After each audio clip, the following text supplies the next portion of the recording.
What's up, guys? Welcome to my first car mod. It's a 2025 Matchbox 2021 Ford Mustang Mach-E.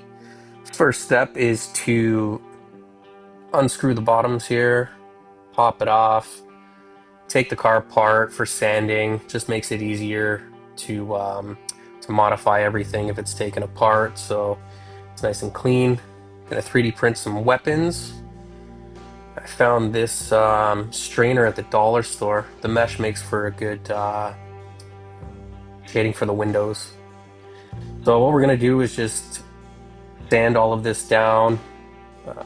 It allows primer and paint and glue to stick to things better when you have it sanded. And we're going to modify the sunroof there. We don't need all of it, but we need something to stick weapons on the top. And then we're going to take that mesh, fill in the windows. We're going to use some foam to create some metal sheets. We'll add some studs to that a little bit later, and I'll get into that on how we're going to do that. But that's kind of where we're at right now. It's looking pretty clean. Want to add some bars to the windows, or into the windows, I should say.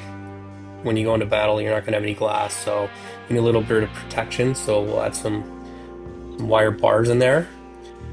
And now that we've added things to the inside, the seats, the car doesn't fit properly, so we got to modify the inside a little bit, and I went a little too hard and had to scrap the whole thing. That's okay. I want to black out the inside, so we just got some construction paper there and fill in the rest with paint as the roof was clear. We'll glue it all back together. Gonna add a hood mod there. We'll add a vent, and then we're gonna add a harpoon to the top. Looks pretty clean. And now we want to add the front bumper. There we go, looks mean. And then for the back, obviously we can't forget the back. We'll add a metal plate for protection. Now when you're 3D printing, don't throw out the supports. This is what we're going to use to glue on for the studs for the metal there. And then we'll just trim those down to size after. And never throw out your cardboard boxes, or cereal boxes, because we can use those. They're easy to use and cut to size for metal plates for added protection to the side of the vehicles. And we add the studs on there as well to act as bolts, as if it's bolted on there to the car. I'm pretty happy so far with how this is looking, but the harpoon fell off. Very small, fragile part, so I had to 3D print another one, and that's just curing right now. But it's now prime time. We can now add the base coat. I like the dry brush technique. When you're painting a vehicle that looks like it's supposed to be weathered and just disgusting, when something's in the desert for too long, it's gonna dull the paint, and that gives it the perfect effect. Now we move on to rust. Now, I had no idea what I was doing, so it was a lot of trial and error, but I found a video that gave me a pretty good step-by-step. So first step is burnt umber. We're gonna wet brush that and just kind of dab it around all the edges and wheel wells, and we're going to avoid the middle of the vehicle as much as we possibly can, but we're going to get it all around the seams. And this is just going to be something you play with. You can always add more later, but the important thing is with the whole process, you want to keep it going while the brush is still wet. You don't want the paint to dry, because when you start adding the second and third layer, you want to have a little bit of a blend in between so it looks like a natural rust. So I'm just going to play around with that for a little bit, and before we move on to the next step, and just make sure we get every area. Alright, now we're on to step 2.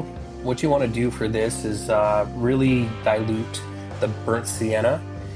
You don't want it to be a complete wash. You still want a little bit of thickness in there, but we're just going to kind of dab over some of the same areas. Not fully like the first round, but really just kind of get that that next coat on there, that next level of color, just to make it pop a little bit.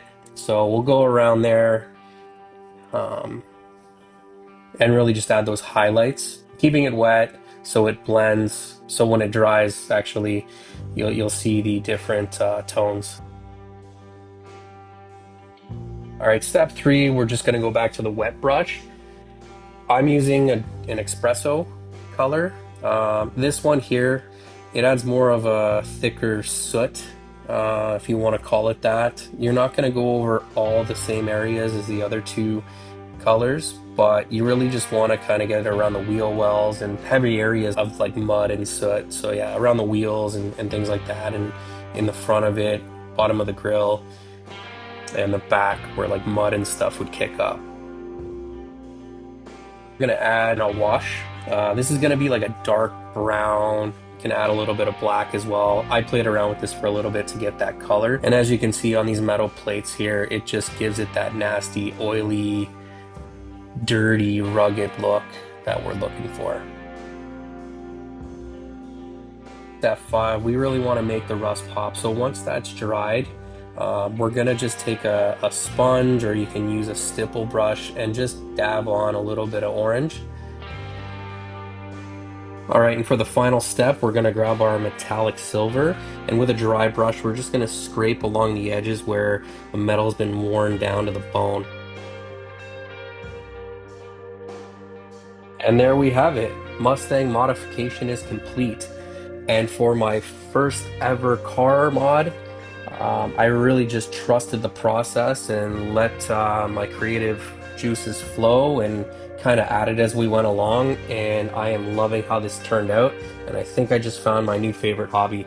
So I want to know what you guys think. How did I do? Leave me a comment, and I got a bunch more on the way. So thanks again for watching, and until then, catch you in the next one.